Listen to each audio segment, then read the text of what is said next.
What's up YouTube? My name is Amisbro. For this video we are going to be doing a review of K, Return of Kings, which is the sequel to Missing Kings, which is the sequel to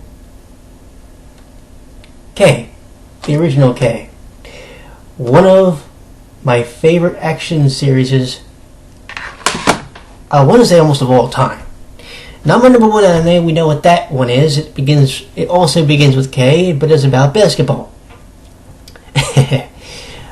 But as far as action goes, and just pure storytelling to a degree, K, to me, almost has no equal. That's going to annoy some people, but to me, it has almost no equal. And the way they tell stories is a little bit different sometimes, but it's there and it's beautiful when you take time to really enjoy it.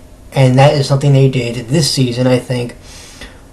Well, some people might not agree. When we look at Return of Kings versus Missing Kings and the original K, what we're looking at is Gora and Gohans looked at it and they went, okay, we did a movie, we did a first season, and we did a lot of action. We did a lot of what I like to call adrenaline pieces. We did things that got people's heart rates up and then, really into the story and wanting to watch people fight. And they did. What was interesting also about this show was,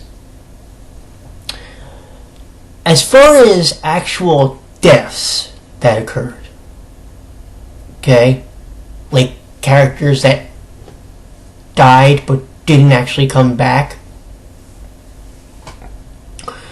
if you think about it, there were two. Makoto Suo and Todora Tatsuka.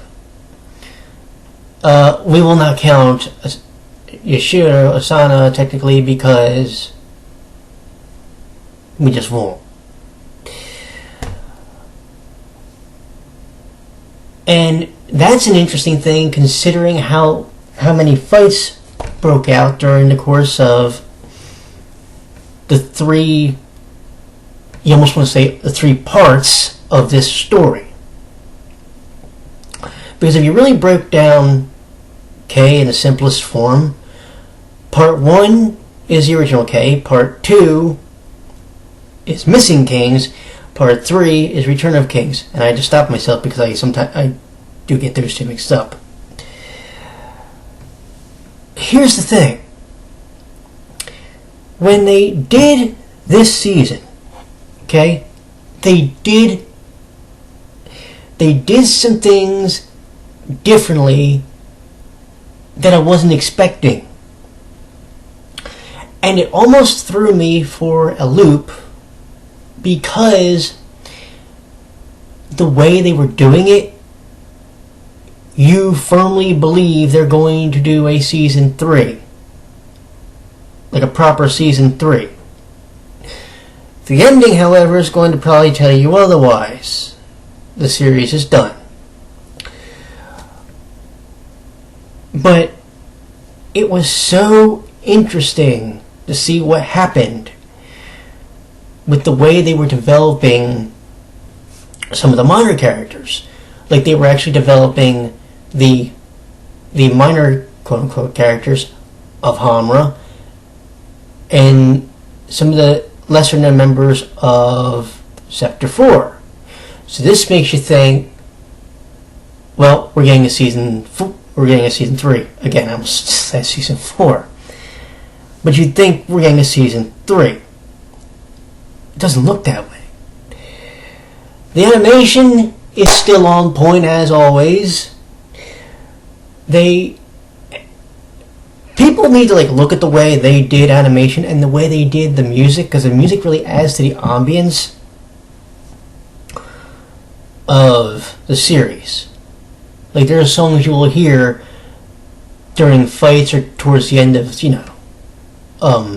episodes that just make you,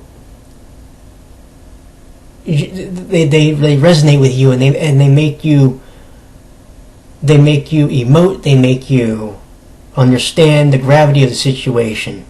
There are episodes that if you just straight watch them, I promise you, you will sit there and bawl like a baby for the next 20 minutes and have to go for a walk because you think you're going to cry your eyes out. There are those moments in there that will resonate with all of you. And like I said, there are some fan service moments. There's some TNA moments, and there's also some moments for the yaoi shippers, which is always funny when you hear about people criticizing the show, myself included. But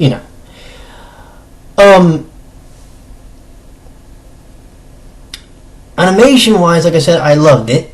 And actually, this season, like I said, story-wise, the way they were telling it, the way they were developing the minor characters, the way they were building up to the big fight that was going to commence.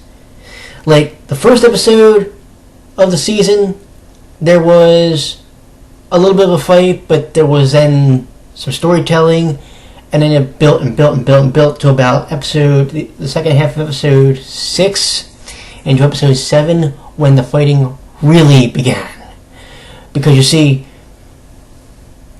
I think for them, they knew this is an action series at its heart, at its absolute core. But they needed to make sure that you understood motives. They needed to make sure that you understood the conflict between certain kings. In this case, Nagare, and Weissman or Asana, the first king. So you have Jungle versus the Silver Clan. You have the Blue and the Red clans. They know that this clan's an issue. They gotta deal with them now. We also learned about another incident that drove one person, who's the leader of a clan, to help a member of Jungle. We learned about the rivalry a little bit between two former students and how they clashed. You've learned over the course of the entire series the issue between two former teammates in a clan. Do you see where this is all going? The story element of K and its writing.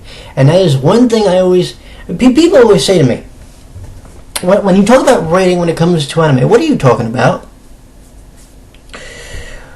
When I watch a series, here's what I'm doing in my head. Because here's what a lot of people don't know. I've been a creative writer since I was in 4th grade. I've had a knack for it. So whenever I watch a series, one thing I'm always looking for is the writing. Because you can have, to me, some of the shittiest animation possible, but if your story that you're telling me is on point, we got something. May not be the best series ever, because to me you still need decent enough animation to really help bring that story home. And I thought Kei did. But the writing, to get back to that, I need to know what is your ultimate goal. I need to know why these two characters have a conflict. I need to know why these two characters know each other. I need to know these things. And Kei always made sure it took time to stop and smell the roses and say, okay, look, we haven't told you why Kusanagi and Awashima know each other. We may have not told you yet why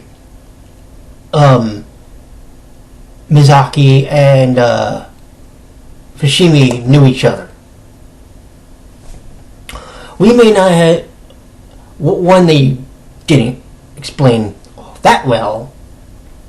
And this is one of the few I don't think they really explained, as far as I'm concerned, was Suo and Munakata. You get what I'm saying? That was like the only relationship really in the whole arc of the series that I don't think they explained. Or if they did, I must have missed it, and that's my fault. That's not the show's fault. That's mine. That's on me. But they told a lot of different stories, and they did it over the course of 26 episodes and the movie. Think about that. Think about the fact that what we watched in these 26 episodes, I don't think we're getting a third season. I wish we would, though.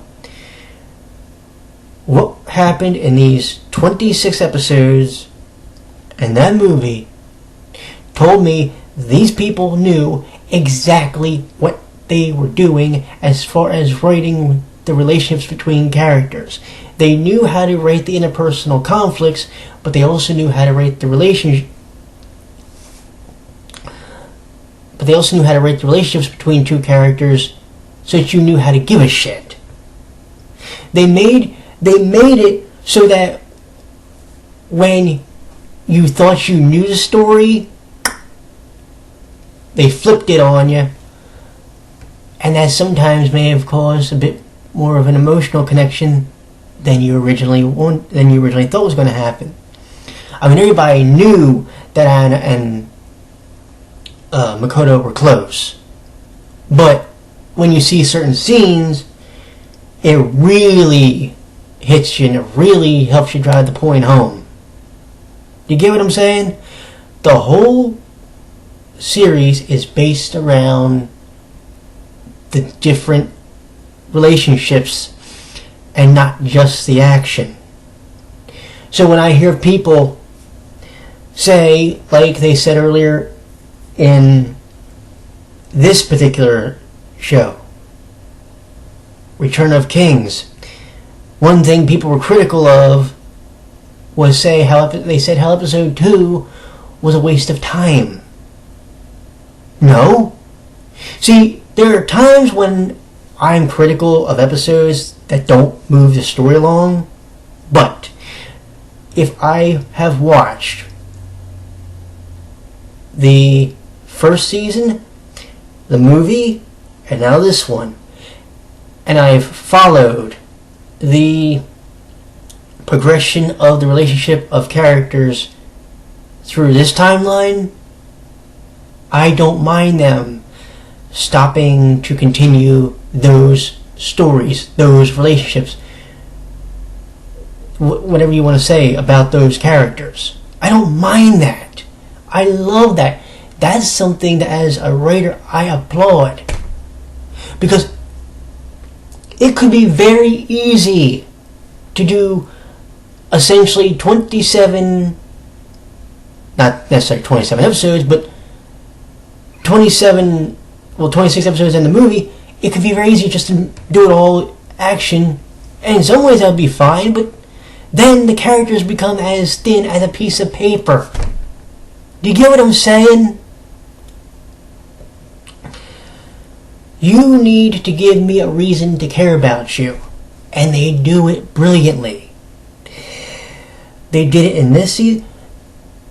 They did it in Missing Kings. They did it in K Project. The story that they told between Missing Kings and ROK, Return of Kings, between Yukari and Kuro, I loved it. Two former students butting heads, clashing, loved it. I was surprised, honestly, with the way it ended. But I also applauded in some ways because it proved that somebody was above taking somebody's life. I saw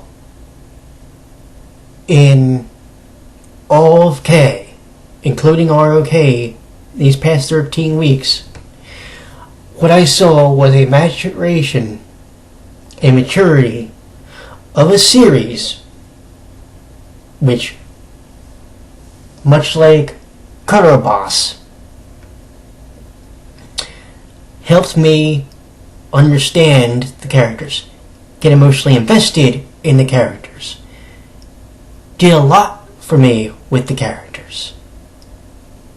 Do you understand what I'm saying? This show did 26 episodes. I want to bring that number home to you. Did 26 episodes. 2 seasons, 13 episodes, 26 episodes. And they managed to give you virtually every motive possible. One of the few that they didn't really bring the story home about was the whole thing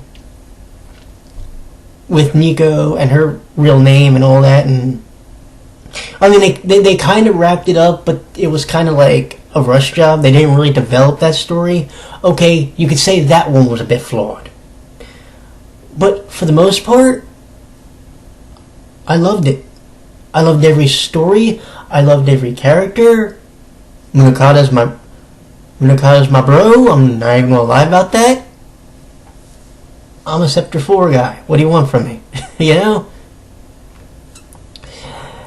It's going to be a shame if this is, and with the way this series ended, this series ended, it's pretty much going to be.